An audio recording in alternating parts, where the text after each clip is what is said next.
Yeah, looks like Konsensus Network. This is every Monday night consensus, 4 p.m. UTC, talking about various topics related to cryptocurrencies, liberty, freedom, Bitcoin, all that good stuff, the future money and stuff like that. We actually released a new show just yesterday by Max. He's going to be joining us as well tonight. Tonight we have a special topic. We're going to talk about social media from a slightly different angle, and we are going to present to you an idea and a product that you probably maybe haven't heard of before, maybe haven't thought of that before. So really looking forward to seeing how this new product or tool could be utilized in the world of peer-to-peer sharing knowledge, which is essentially what we're doing here over at Konsensus Network. So let me quickly give you a review of the panel. Some people you already know. I'm the host. I'm Nico, and my co-host Rafael here is on the anonymous button this time. And we have our regulars, Ricardo from Paris, from Rico Coin Report, and we have Alexi, Alexi Meldo, who is also our lead developer in a couple projects, and he's been in a couple of shows as well. Really looking forward to all your insights. And then we have Sampsa from would you like to do the honors and introduce yourself properly and maybe tell us about the product we're going to talk about? And I think you had even some kind of a short of a video to show to people. So go ahead, Sampsa. Yeah, so hello, good to be here with you, Nico, and everybody else. So so my name is Sampsa Fabricius, and I come from product technology engineering background, and I guess I'm here to discuss with Nico and everybody on what the future of social media could be. Like now we have been living in the second wave, and then what the third wave could look like. So looking forward to chat about that. Did you, Nico, want to get a sort of brief intro now or a bit later?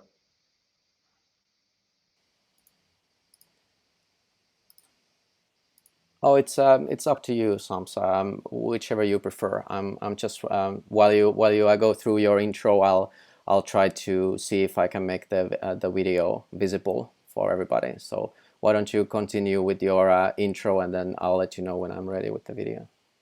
Okay, that's cool. Let's do that. So yeah, so recently we have been working on what we call voice Twitter. So the point being that in the realm of social media, there is a lot of picture sharing, there's a lot of text writing, there's a lot of communications that sort of comes from the first wave of the social media, where the first online services were like IRC, news groups, and so forth.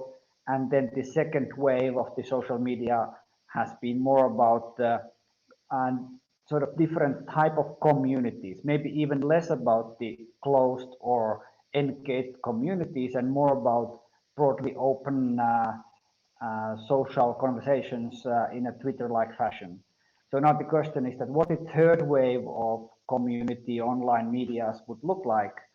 And what we have been thinking about is that maybe there should be more sort of joining the goods of the second wave and the first wave, meaning that bringing again the communities together, empowering the communities, and giving a bit more freedom for communities instead of platforms being dominant in the sense of how the community should do their content management.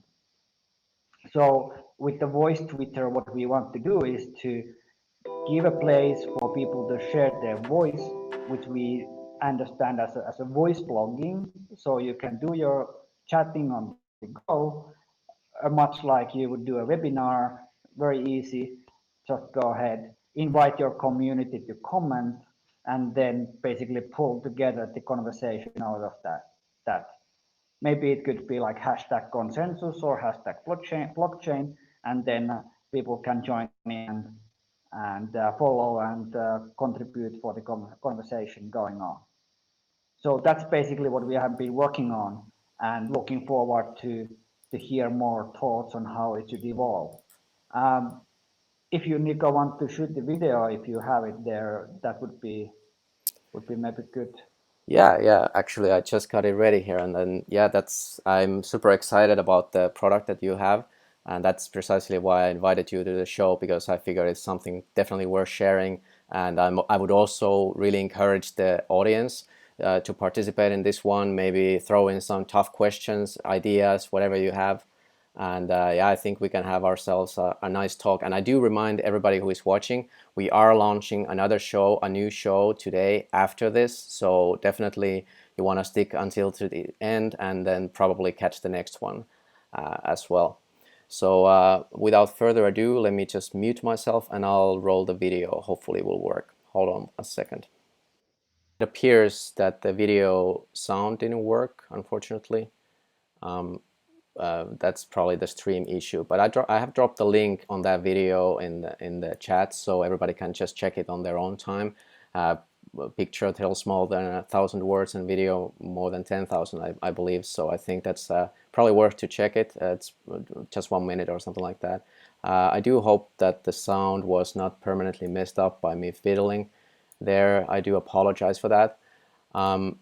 If you want to encourage our show, please leave us a like and do subscribe. And I will try to lead us straight to the topic. So, guys, we're talking about voice Twitter here. That's pretty awesome, especially for a field like crypto, like where we try to mostly raise awareness and try to people try to get people to acknowledge new ideas and overhear new ideas and kind of plant these seeds. I feel like this is a very powerful tool to kind of reach the new kind of the regular people that maybe have never heard about crypto or stuff like that, or any other topic. But of course, since we are on Consensus Network, we are mostly concerned about how this relates to crypto, and I do see some overlap here. And I just wanted to start the conversation by saying that, and maybe we can go. Samsa, would you care to weigh in here a little bit more, and then we can just free ball from there. Yeah, absolutely. Basically, the thinking that I have in terms of voice Twitter and having the conversations is that basically once we get used to using our own voice and engage our community in the voice conversation, it actually also helps to have the conversations when we are on the go. And the question is then that how could we have the mechanisms to actually uh, make sure that we get the rewards needed for the content we contribute, and what does that sort of economics of conversation look like? How we build the next generation of community media? And I mean, that's the question that really drives my question and thinking there. So, I mean, open for the conversation. And I mean, the big question to me is that what would that sort of conversation look like? How can we have this sort of massive global conversation arena for with voice? That is a very interesting question. Why don't we, Rico? Why don't you start first? Give us your thoughts. That sounds great. Thank you for having me this evening. And Samson, it's a pleasure to meet you. I was just reviewing your Twitter page, and I appreciate everything you're bringing to the table. This is a first for me. I've never heard of voice Twitter.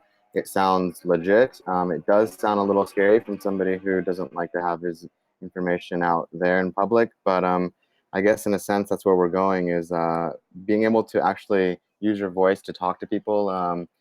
That's incredible. I mean, I talk and text sometimes because I've got other things I'm doing, so that's great as well. But Twitter and talk, I mean, this is gonna hack. I mean, this is gonna be a whole new level of voice in the world. It's exciting. I think that this new generation is gonna probably get it more than we do. But yeah, it's gonna leave room for more things than just hashtag. There's gonna be so. I mean, this hashtag is probably gonna be some slogan or something. I don't know. I just sent out a tweet to at Jack, the CEO of Twitter, and see if he checks in. But This is all new to me, so I'm kind of going to be the one asking a lot of dumb questions here. So I've never heard of this. I literally just got into Twitter maybe a year and a half ago once I started getting into Bitcoin just to follow who's online. So yeah, I'm kind of curious what everybody else thinks about this voice Twitter thing.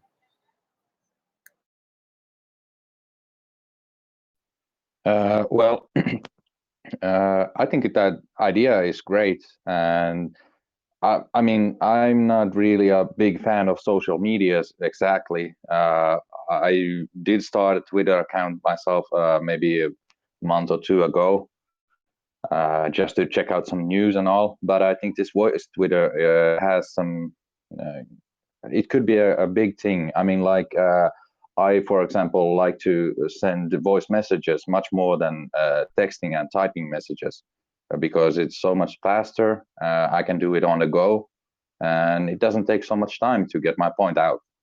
One thing that I just love on voice messages are that, well, I usually tend to talk a little bit too much and maybe a little bit slow, but with voice messages, you can go on and speed it up, and I just love it. I think that that's a could be a great thing for the future. Yeah, that's a very interesting point. Sorry, Alexi. Just yeah, go ahead. Yeah, I think the voice is very interesting from a UX perspective. Like, I think in the future we're going to interact a lot more with voice with our computing devices, and we have devices like Apple has the HomePod, and Google has also those smart devices that you can talk to. So I think voice Twitter for these kind of platforms would be very interesting. Yes, absolutely. And I do have the same problem as Raphael here, is that I always talk way too much and way too long about all this stuff. So one of the amazing features in, for example, the Telegram chat is that it is possible to kind of lock in the recording of those voice messages. So you do not longer have to press down with your button with your thumb all the time on that button. And although this is quite nice from UX, my friends don't like it because now they get like hour-long voice messages, which might be tough to listen to. So absolutely, this is having more of a voice, literally a voice, in this sphere is quite interesting because a lot of the nuances of conversation are missing in just texting, and it is, after all, just text with some emojis. Well, emojis are actually quite a nice form of condensed language that do convey a lot of information. But nevertheless, I do think that having a true voice is really nice to have. Yeah, isn't like some kind of fact that most of what people are talking, it's really about the way they talk and how they pressure each letters and all that. It's not really about the content what they're saying. I think it's just like something like 10% of the message you are giving out. Well, I actually had a question for Sampa. I was just kind of curious, is it going to be like you actually hear the person's voice, or is it going to be translated into text? Because of what Raphael just said, yeah, it's all about voice accents, tones, the way you speak things, the way you ask things, the way you emphasize different words, especially if it's a different language. So that's going to be, this is going to be cutting edge, guys. This is really going to be interesting if it's multilingual. So yeah, I'm kind of curious, does it record your voice or does it just turn it into text?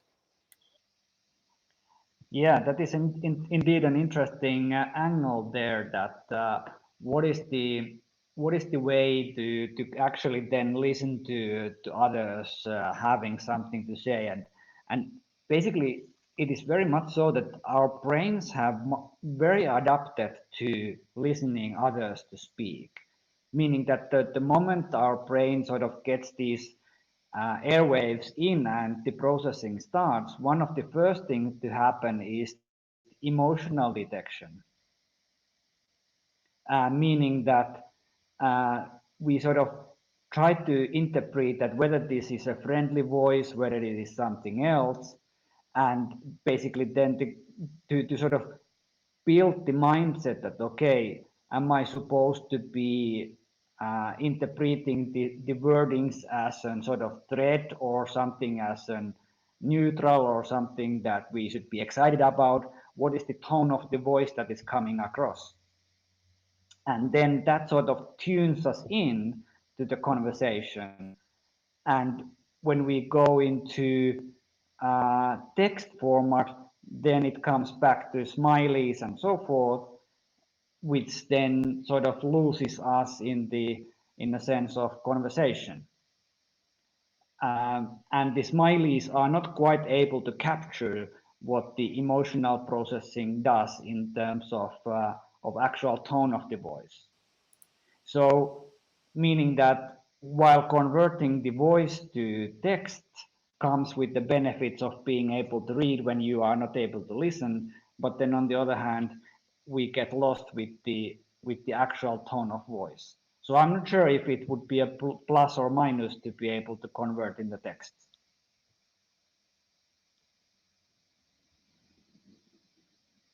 I'm gonna jump in really quick if no one else does. I also had a question. So now a lot of people on YouTube, excuse me, a lot of people on Twitter are anonymous, and they like it that way.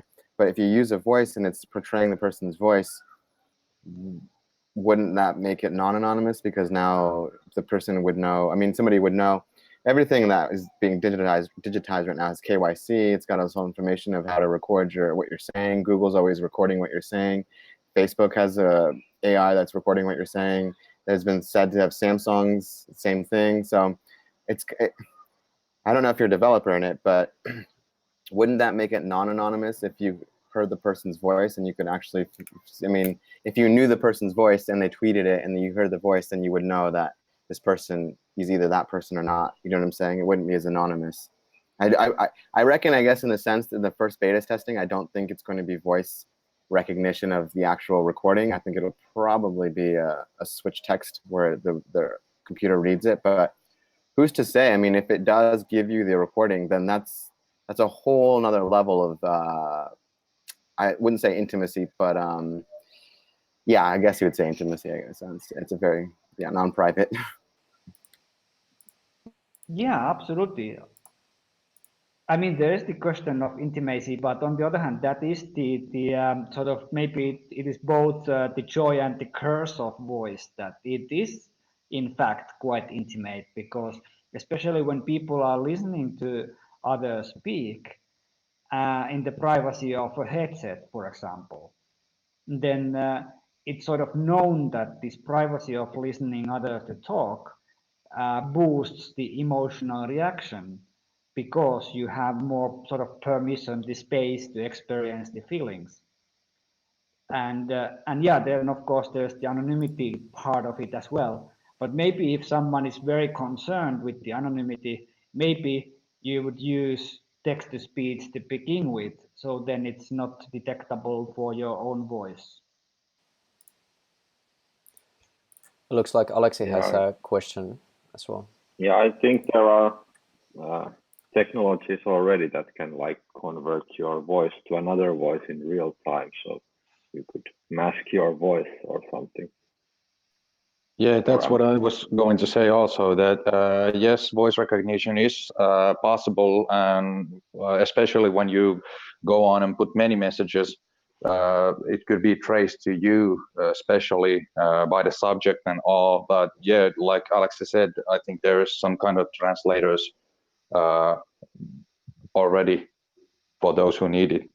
And anyway, even if it's just even if it's Twitter that it goes from sound to text, it will be still a cool app.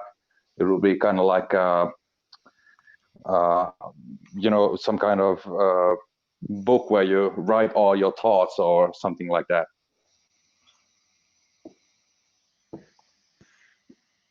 Well, being the conspiracy theorist that I am, I honestly think this has been out for quite a while. This plays into what I was just talking about, the idea of the applications, that these artificial intelligent search engines and this new technology that's being put out unless it's put out by purism, is recording your information, that honestly locating where you are. And if they know that you're using your voice, and they can GPS track you, then I mean, it's quite interesting. I mean, you don't have to be like at the real person. You could just be like, this is really me through voice activation.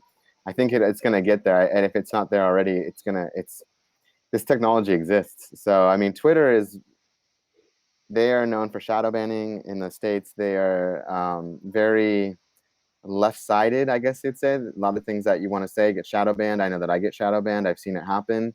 And it would be interesting to see somebody try to shadow ban your voice, because that's true. Well, in America, it's you take away the second right, which is the freedom of speech. So it's going to be interesting if this does go through. If it's going to be somebody's voice, or it's just going to be a computer reading your information. And yeah. Yes, all great points. And I maybe just want to elaborate on how useful this can be. Yes, it can be scary, absolutely. But after all, it is a tool. It can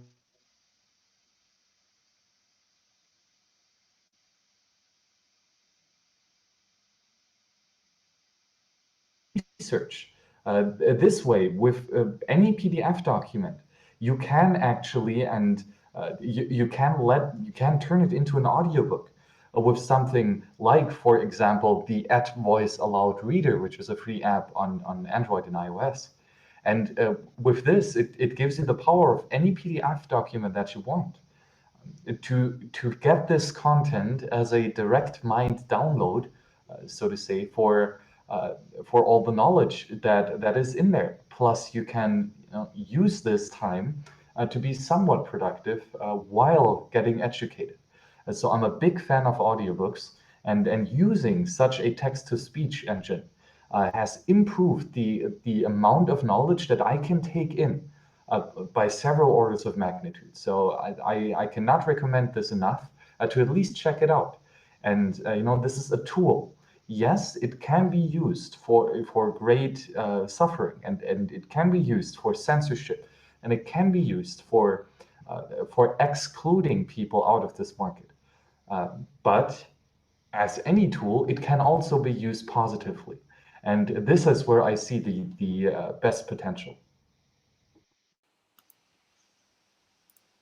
Yeah, this is turning out to be a great conversation already, and yeah, I just wanted to move the conversation along and get to the next topic, because we have the next show starting after this as well. But yeah, let me just tell you, I really appreciate the panel and all the ideas you put forward, and we are all pioneers here in spreading the word, and this is precisely what we need to focus on, the protocol level as well, how to spread the word. And all good points, like the how voice has become very important uh, tool for us to absorb, or rather medium to absorb this information. Like, for example, the speeding up, it's genius. Like I do that all the time with audiobooks and PDFs and YouTube videos. I do 1.5x nowadays. First I started with 1.25 and now 1.5.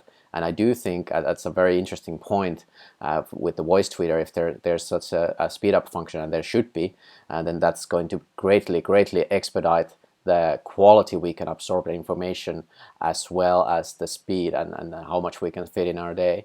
I'm gonna allow one more round of comments here. Alexi had something to say, and then I want to introduce the next topic. Alexi, why don't you go first, and then if you guys have something else to add to here, and then let's move on. Yeah, I want to emphasize again the whole UX aspect of voice, and the voice is just faster. That's why I think it's going to win. Yeah, absolutely. The fastest way to, like, if you need to stop a man from getting hit by a train, what are you gonna text him? I mean, you gotta Yeah, use. You're probably better off using your voice, and it is personal, like Samsa as well brought out, and but then again, so is using your real name. So is we are all well, most of us are using our real full names in the public and our faces. That's also quite intimate, and it has its upsides and it has its downsides. And also, like Max said, there's a tool, I mean, different kinds of tools and different uses for tools, misuse of tools. And I do think this is a tool with great potential. And to that end, I want to shift this topic kind of to the, I put kind of like this clickbaity topic for this show, which is social media is world university. And I kind of want to elaborate on that with the next point that I want to bring forward to the panel. So could social media become a free university of sorts, or has it already to some degree achieved that? Why don't we start with Samsa again, and then the panel can do their thing.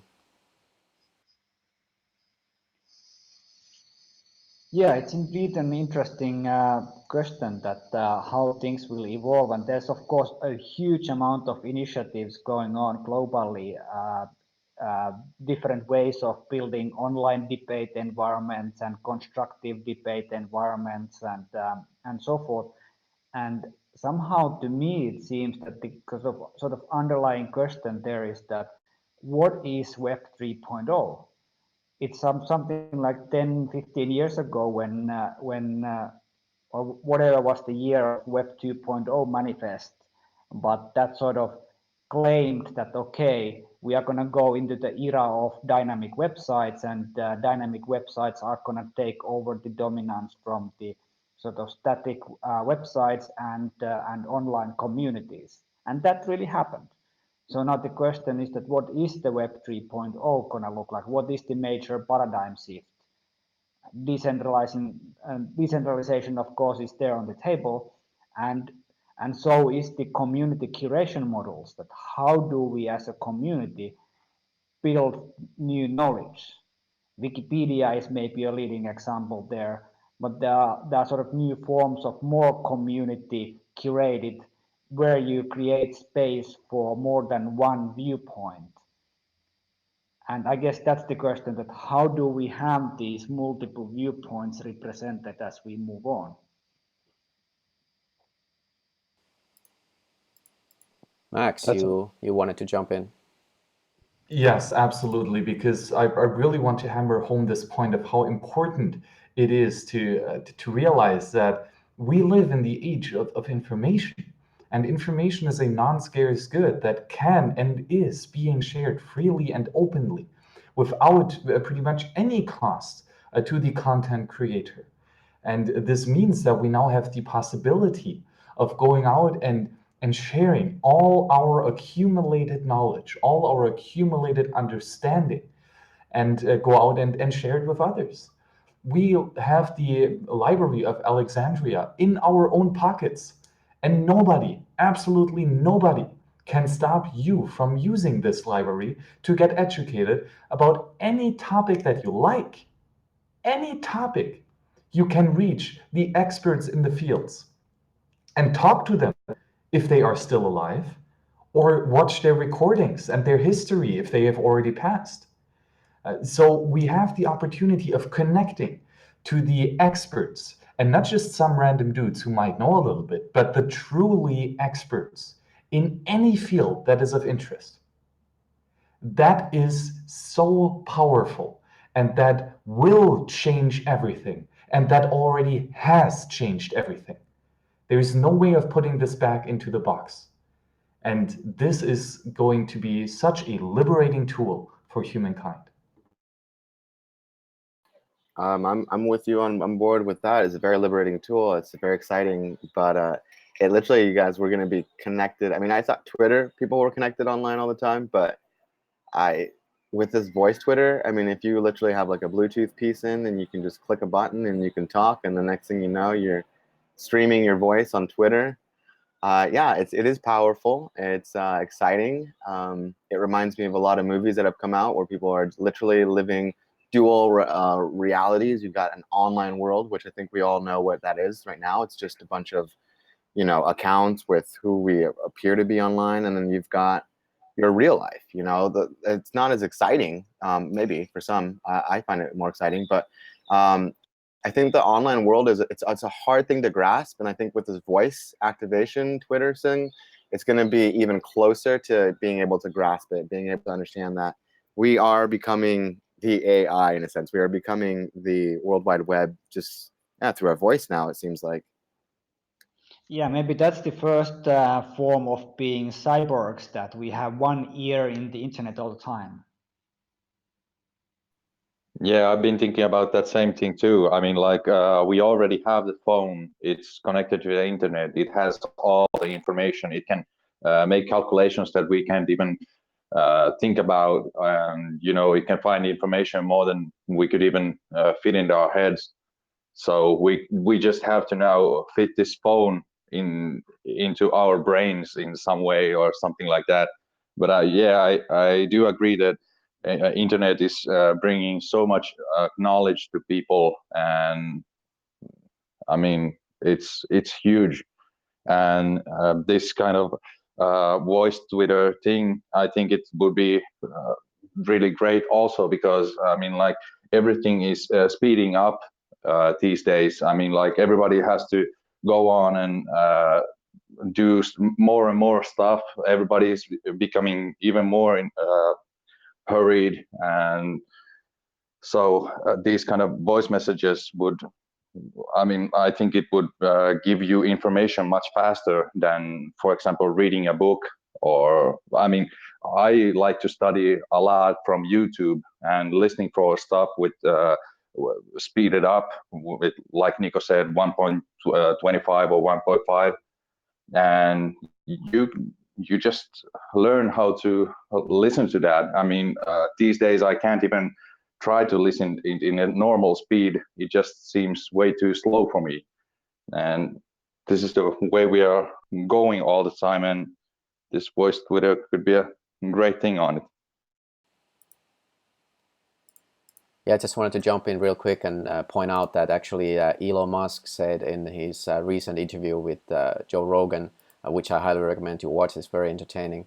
He's talking about AI, for example, and he's saying that we are already cyborgs, just like Max and somebody else here pointed out, that we have the Library of Alexandria in our hand. Basically, it's an extension for our brain. We don't need to remember things. I used to remember tens of phone numbers. I barely remember my own now, and we do have a brain extension, all of us already. And yeah, I just wanted to quickly chip in with that, and definitely check that interview out. Alex, go ahead.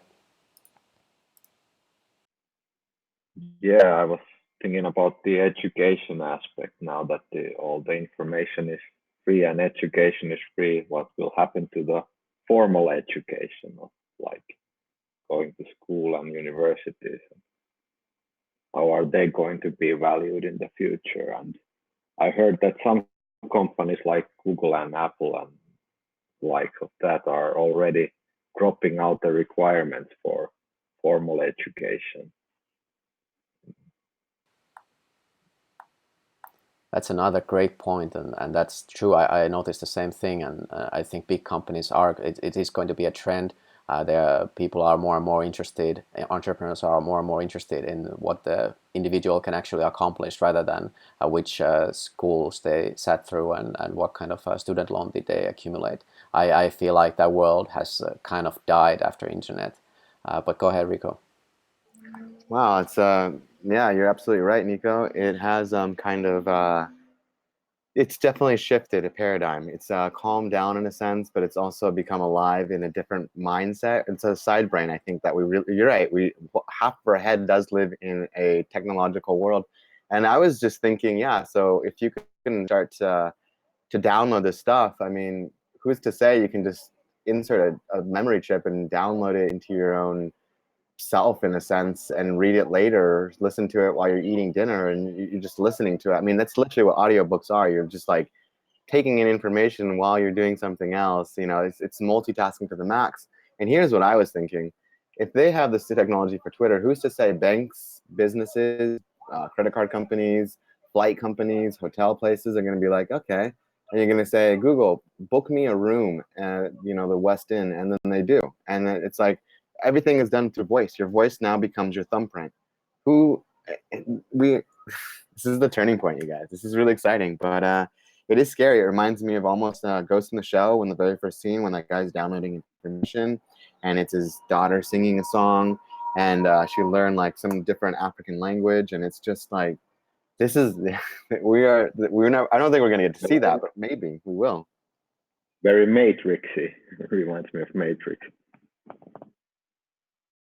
It is definitely very Matrix. It's yeah, it is this pre-Matrix right here, you guys. This is scary stuff, but exciting.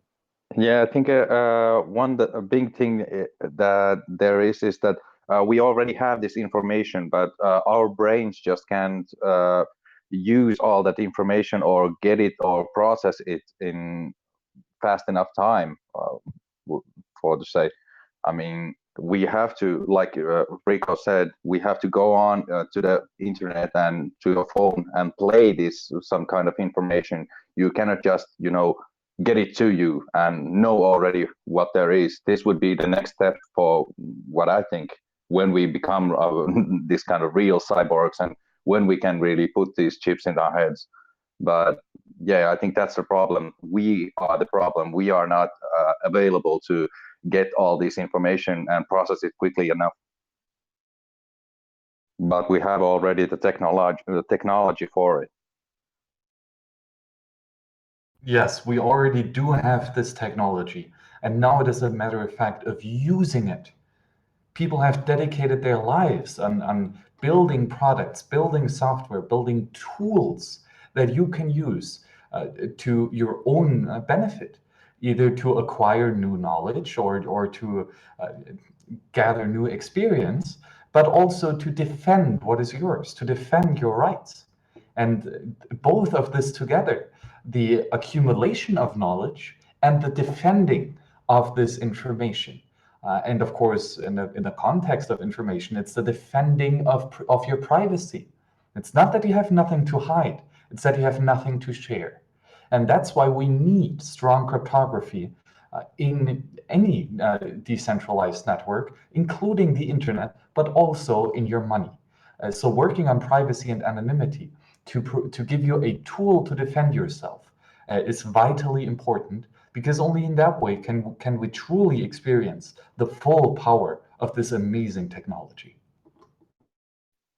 Yeah, and one point that came to my mind also is that now, with at least now with the blockchains also, but with the internet at least, we have this immutability in data and with all this kind of informations. If it before it was written on paper or on something else, and it wasn't divisible for everybody. I mean, like, it wasn't a situation where everyone can go on and read that paper, and yeah, it would be destroyed or edited, or but with the internet and with at least some blockchain technology, we can go on and make these informations immutable. And I think that's really a big step. These things that we are talking about now would be, they will be staying here on the internet forever. Well, not forever, but for a long time. Yeah, this is an awesome conversation and good points, everybody. And I think Samsa had to leave, our honored guest here. So why don't we let Samsa drop in here and maybe give us some final words. Go ahead. Yeah, I was thinking the world universe, the social media theme, and one, listening to the points here, and maybe it is indeed the kind of question there, that is there or should there be some sort of way to assess our common understanding? Because of course, when internet in a way is already decentralized, there are a lot of small pockets of communities all over the world with multiple languages and so forth, and each pocket has a slightly different understanding of where the world is going.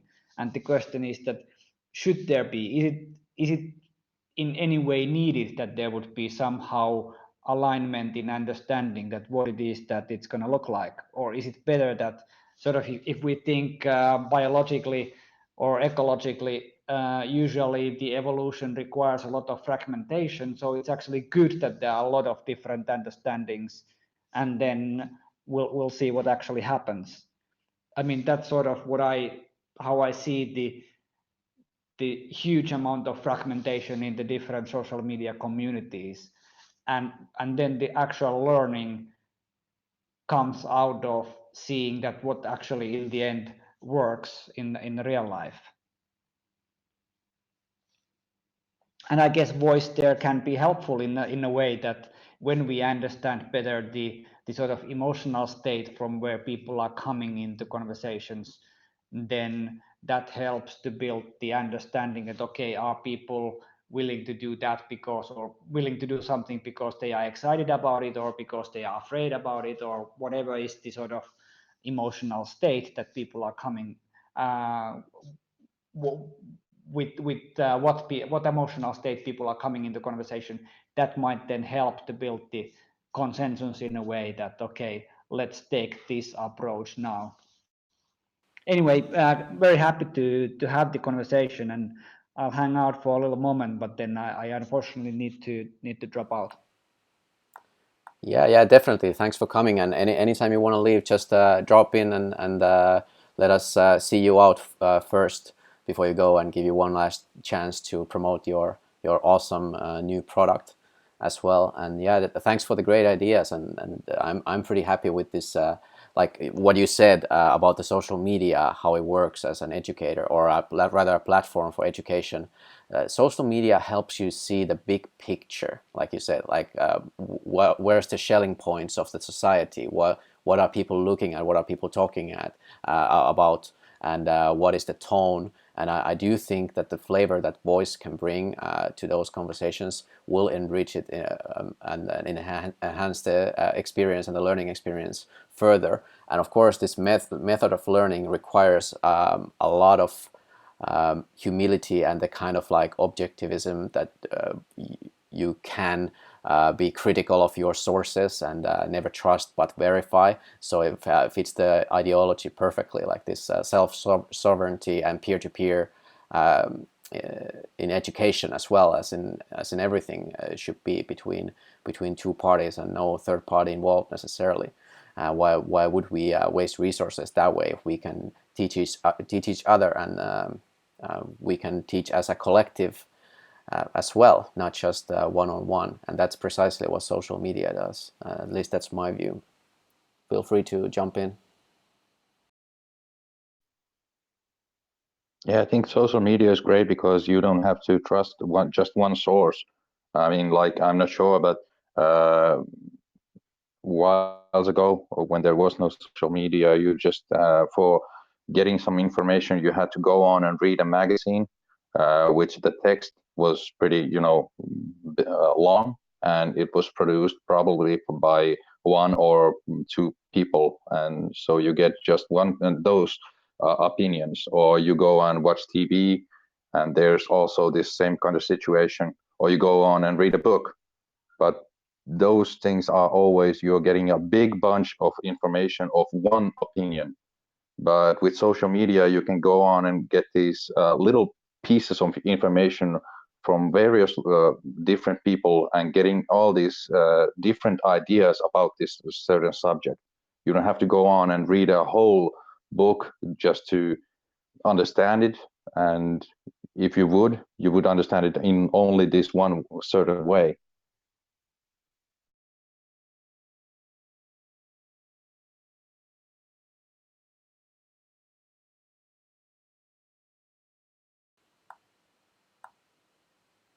Well, guys, don't all speak at once.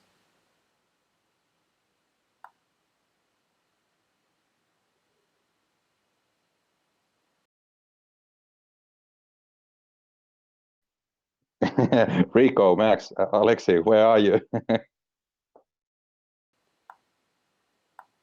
For a second there, I thought my audio went dead. That was an awkward moment.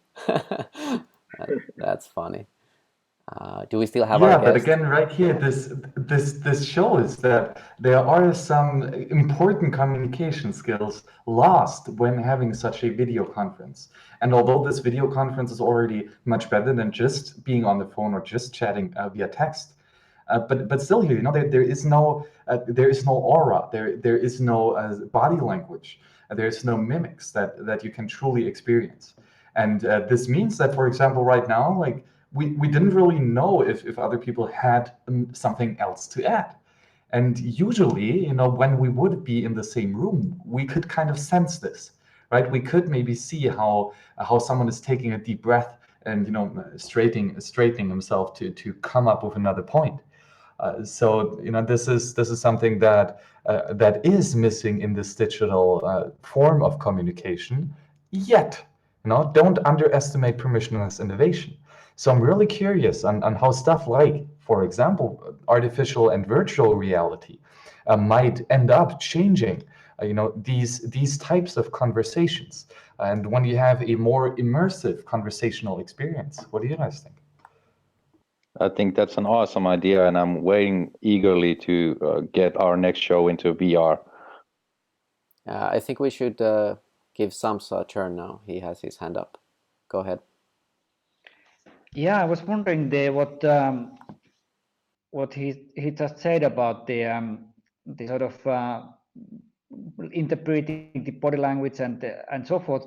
On the other hand, social media and distributed communities can also be seen from another angle, that the power is also in being able to do asynchronous communications. That one person writes something about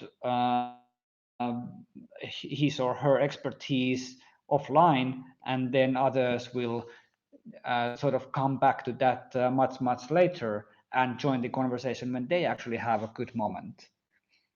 And I mean, that's something that is of course then requiring less interpretation of whatever the body language was going on, because the processing takes time on their own time. Anyway, once more, was super interesting to be here.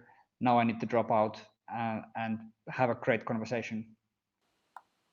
Thank you. Thank you, Samsa, for coming. And yeah, you're welcome to the show anytime. And you really have an awesome product, and I hope we can work together on that. Take care. Thank you, Samsa. It was an awesome talk. Yeah, thank you, Samsa. And it's so important to collaborate and to intermingle all these different projects, all these projects that try to make this place just a little bit more delightful. And so it's amazing to have entrepreneurs like Samsa and developers like him who actually go out there and do something, right? And not just sit around and talk, but actually go out there and build stuff. That is amazing. So keep it up. Biddle. Yeah, I definitely agree with that. We need more and more builders like Samsa who come up with actual products that can help the humankind. And I do think this is a product that can help the humankind, so I'm definitely standing behind it. But yeah, we still have some time here before we're going to start with our next show. So I wanted to maybe wrap up the topic with kind of bringing in the monetization of our spare time and the decline of the job market in the future due to AI and all the advances in technology. And at the same time, the population is growing, so it seems obvious to me that there won't be job security for almost anybody in the future. So we need some ways for people to be able to monetize their free time or their basic actions or whatever they like to do. So could there be something here? Like we have Alex here, who is the lead developer for WeEconomy, which is a trading platform that works on top of Bitcoin. And what we are looking for that is basically different links for people, different services or building blocks for people to monetize their free time. And this could be maybe one, like I was actually just got this idea today that this voice tweeter could actually be a tour. You could actually sell tours with this. So let's say that you have the We Economy app that normally has guitars for sale, meatballs and stuff like that for sale, and then you have a tour. You're actually traveling somewhere, and you want to see the neighborhood, and you have somebody who is local who likes to go take some walks and talk by themselves in the Twitter, for example, and then he has built a tour of his favorite walking route through the city. So whoever goes there for a visit could then buy that from We Economy and then enjoy their lovely voice on this tour. So this is, I see this as a bridge for the future security of job security as well. And I just wondered, what do you guys think?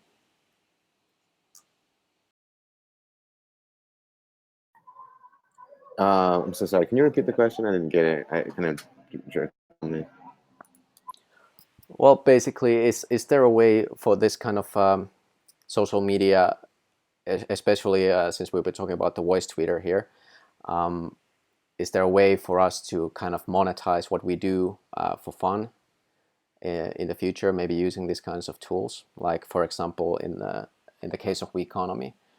Maybe actually I'm mostly interested in Alex's point in this, since Alex is the lead developer of We Economy and we haven't really discussed this idea yet. So maybe Alex, if you don't mind to share your idea on that. Yeah, it's an interesting thought, and I think it could be at some point. I'm instantly thinking in developers term, like what does it need to actually produce that feature? So yeah, it could be further down the pipeline. I think that could be a great product for people to make themselves. I mean, like, taking out some coordinates and mapping the places out and recording some certain kind of voice message to that certain coordinate. And when some other people goes on and buys this tour, they could go on and play this, let's say, map and these voice messages. Yeah, I think that will be cool. But I think that will be a user thing. Yeah, mostly. Yeah, like hear the stories of that place where you are or something. Yeah, just like a tour guide, but from your phone.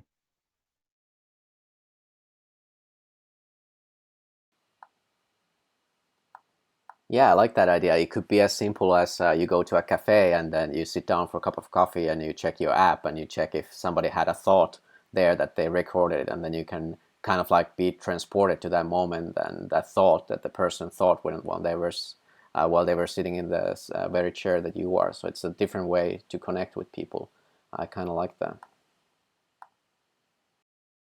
Oh, now I got it. What you mean? Yeah, location-based messaging. Yeah, that would be cool. I mean, like, checking out. You go on and sit on a certain place and check out the messages people have been putting in there, thinking in that certain place. Maybe like 5 years ago, how has it changed or something like that. Yeah, I think it will be cool.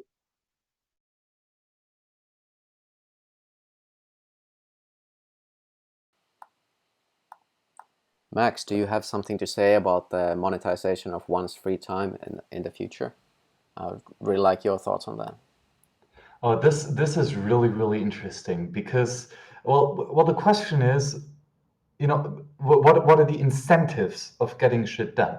What motivates you in order to go out there and do something with your life? And I am of the firm belief that once you have a fundamentally based mindset, that you then further will experience some tasks that bring you so much joy and so much happiness in life, that you do not further need to be incentivized to do that. For example, for me, it's talking about Bitcoin, talking about liberty. You cannot shut me up about that. I don't need to be paid to talk more about it, right? I do not need to be incentivized even more to do so.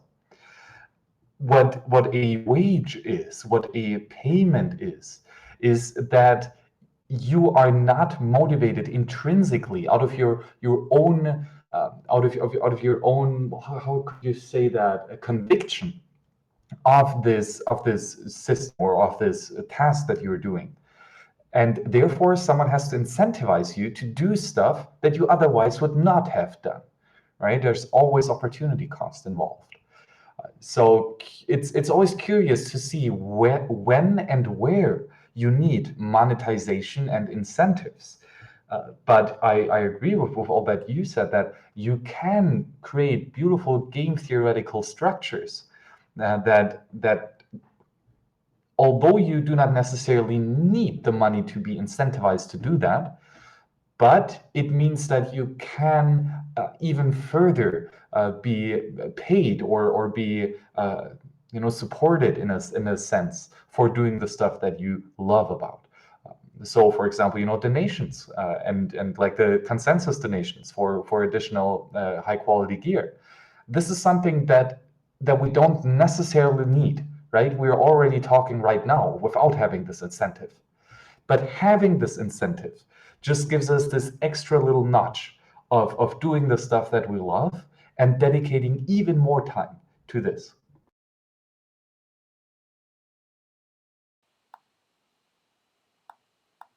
Yeah, that is great. I love to talk about incentives, and that is, precisely what we're doing here, educating people of our free will. We don't want to get paid for this.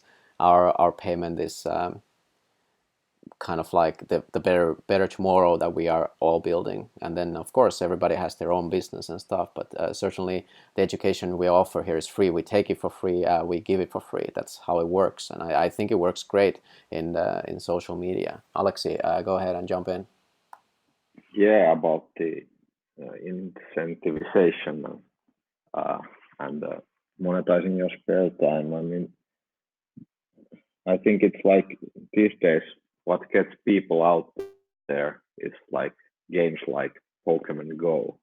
So if you could like create a similar experience for helping out and getting some maybe crypto rewards for it, I think it would be very popular.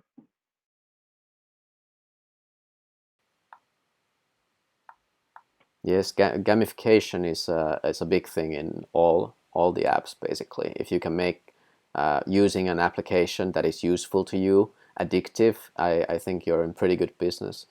And even if the app didn't produce anything necessarily useful to you, it's still video game industry is huge. So obviously the gamification should be a part of every product design.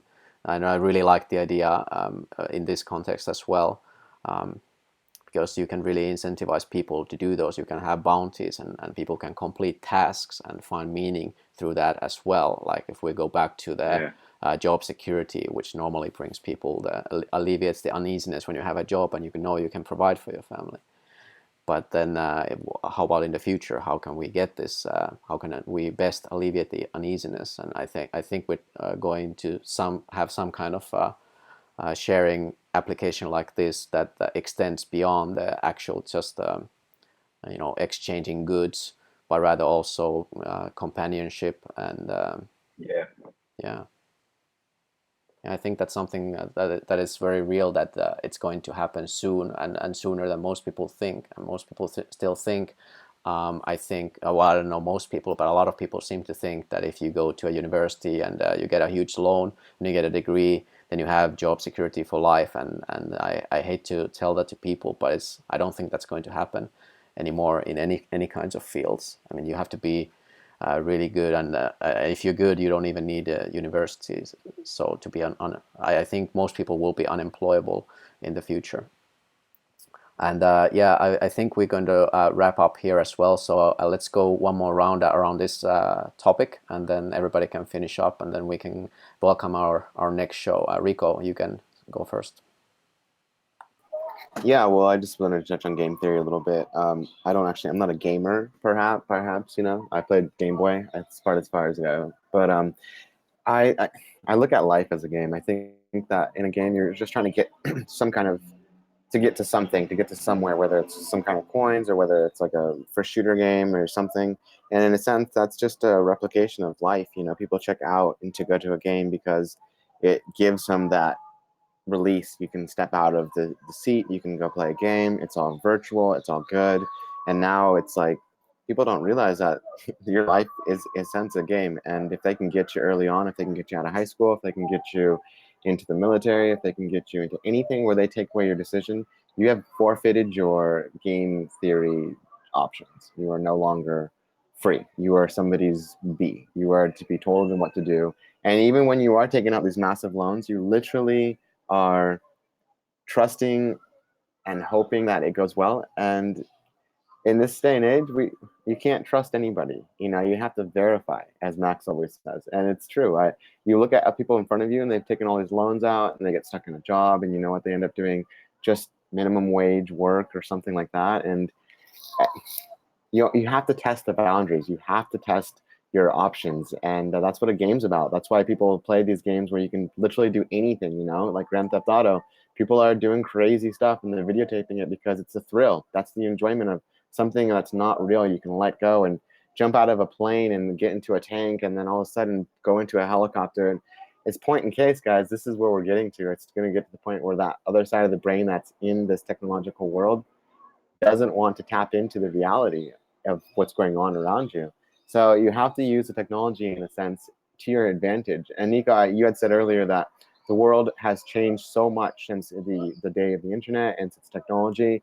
Everything is all digital now. And you have to be able to hold on to the ground before you get sucked in, because you get sucked in, absolutely. Whether it's crypto trading, whether it's buying the next shill coin, whether it's YouTubing, what you can name it, you can get stuck in it, right? Even if you're just watching like Netflix, you can just zone out, for like 5 years, I'm sure, and or never come back. Some people just they get lost, and their alter ego is who they become. So you gotta you gotta figure out where do you find the middle ground, I think, in this day and age of change, because it's going to happen quick. And we are dawning into this game theory of who are you making your own decisions? Are you using things that are going to help you out, or are you kind of just a fish and you're all being led to the boiling pot? I don't know, we'll see. Whoa, that got really, really deep there, Rico. That was an awesome thought, actually. I would really like to continue that. Maybe we can have another late night show with you and talk a little bit um, more about that. But let's give the other board as well, the panel as well, a chance to say their piece, and then maybe everybody can just in the end just tell our viewers where they can find you if they want to talk to you, or they want to collaborate with you, and also remind everybody what you guys are mostly about, and if you have a web page or something like that. And Rico, do you want to add that to your exit?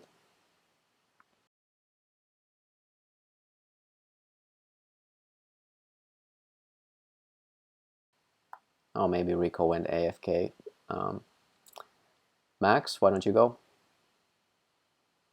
Yes, guys, as always, I have a great pleasure to talk to you all, and I just love this educational network of not like-minded, but individuals that want to support each other and want to help each other on this path towards discovery of the truth, which is amazing. And Nico, tough to differentiate your names. I love what you said earlier, that you need to be, or that it is nice to be addicted to the stuff that helps you. And when I check my average view hours on YouTube, it's scary as hell because it is way too much. And thinking about all the other podcasts and articles and all that stuff, I am addicted to doing Bitcoin research. But at least it is research, or it is something that, in my opinion, propels me forward. And that is a beautiful place to be in, because not only do you love what you're doing so much that you cannot stop, but what you are doing propels you further even so much more. So I love this. I love this rabbit hole that you just continuously fall down. And conversations like these are just so precious, and I treasure them quite a lot. So guys, thank you very much for having me. It was a pleasure to talk to you. And if you want to find out more about the stuff that I'm doing, you can go to Twitter at HillebrandMax. And my personal website is towardsliberty.com, with a bunch of book resources to Bitcoin and Austrian economics. And then I do put out a lot of content on the World Crypto Network. So lots of stuff there talking about Austrian economics, natural law philosophy, and of course open source software, and why all this is so important in Bitcoin. And this is kind of my stick, and I do love talking about it. And of course, I'll also have here the show on Konsensus, Future Money, which is fantastic, and a great honor to have this show here on this cool network. And always nice to, as I said, intermingle. So keep it up, guys. I'm really looking forward what the future brings. We're getting ready here in this bear market of crypto, building up stuff, so that in the next bull market we are ready for the onslaught of new people coming and seeking education. So I'm honored to fight this fight alongside you all. That's awesome, Max. Thank you for those words. And as always, it's a pleasure to have you and all your knowledge to our disposal. It's great. What a wonderful resource. Also, your website, towardsliberty.com, definitely highly recommended. Alexei, why don't you tell everybody your final thoughts on the topics, and if anything was overlooked, and then just let everybody know basically what do you do and where they can find you. Yeah, thank you guys all for having me. And I don't know, I already pretty much said everything I have on this topic. So it was a great conversation and a lot of good thoughts and points made by everyone. About me, you can find my information on my website, mindy.io, or you can go to the Project Economy website, which is one of the projects I'm developing. It's a sharing economy on the blockchain and with Bitcoin. So maybe go check that one out. You can also find my information there. Thank you, everyone. Thank you, Alexei, and do definitely check out WeEconomy. It's a pretty cool project, and what we try to do is help Bitcoin and cryptocurrencies get to mainstream, and I think everybody can agree that will help everybody. Raphael, why don't you give us your final words, and where can people find more about you? Well, there were so many good points from everybody, and well, thank you really much, Nico, also for inviting me again to the show. It's always a pleasure. Well, I was thinking about when you said about these people going to school and expecting to get a job, and this is a thing that I think that how the world is changing, that it doesn't really help that much anymore if you go on to the school and get some certain kind of education. These days you have to just keep evolving all the time and learning more and more stuff all the time, and usually people don't have that much time to go to a school and learn everything from start to finish. So that's why internet is so cool and a great thing. So you can go on and look out for a specific thing that you want to upgrade on yourself, or what you want to in where you want to evolve. And another thing about this social media being like a world university is just this is just one of like a simple, a stupid thought, but just for example, I'm not a religious person or anything, but if these stuff that are written by people days ago, years ago, if it would be in some kind of like internet or like a social media type of thing, there would be some counter arguments. There would be so many people talking about these things, and not just one version of it. And that's what I think it's the most important thing about this world university called internet, that there's all kind of comments. I mean, like usually words are written about the perspective of the winner, but in social media we can hear the both. And yeah, well, that's just my thought about that. Yeah, you can find me on Telegram. with the nickname Crypto Rave. And yeah, you can find me on Twitter too with that same name. And that's pretty much about it. Thank you so much. Awesome. Thank you, Raphael. And thank you, dear viewers, for sticking out with us. I think we still have 12 live viewers, which is excellent. We have 7 likes, so if you 5 of you can just go ahead and hit the thumbs up, that would be awesome as well, or thumbs down if you didn't like it. I do believe we lost Max and Rico already, so it's just the 3 of us here now, and I think we're gonna get ready for the next show, and I want you guys also to stick around and check out the next show. It's gonna be about trading. It's gonna be in Finnish, so at least you can check out the TA, the charts, if that helps you. And if you are by any chance TA analyst and you would like to make some English TA videos, do contact me. And otherwise also, if you want to contact me about shows or whatever, if you want some information, I can try to help you. You can reach me on Twitter, OmniFin, double N at the end. Also on Telegram, I run the Konsensus Telegram groups with a bunch of great admins, and I do believe that the best conversation, at least in Finnish, will be found on those groups that we moderate. We're very proud of those groups, so do join us over at Telegram. You can find it at Konsensus RY for the Finnish chat, and Konsensus EN for the English chat. So please do join us there. Like and subscribe, and get ready for the next show. And thanks for watching. See you next time. Nico, go ahead. One more point. Yeah, I think Rico is still online. And one thing that I forgot is that if people are getting pissed off about our sound quality or video quality, they can just go on and donate on the BTC address on the corner of the screen. And also remember to check out our Konsensus shop, where you can go on and buy some products with Konsensus logo. Yeah, that's all. Thanks.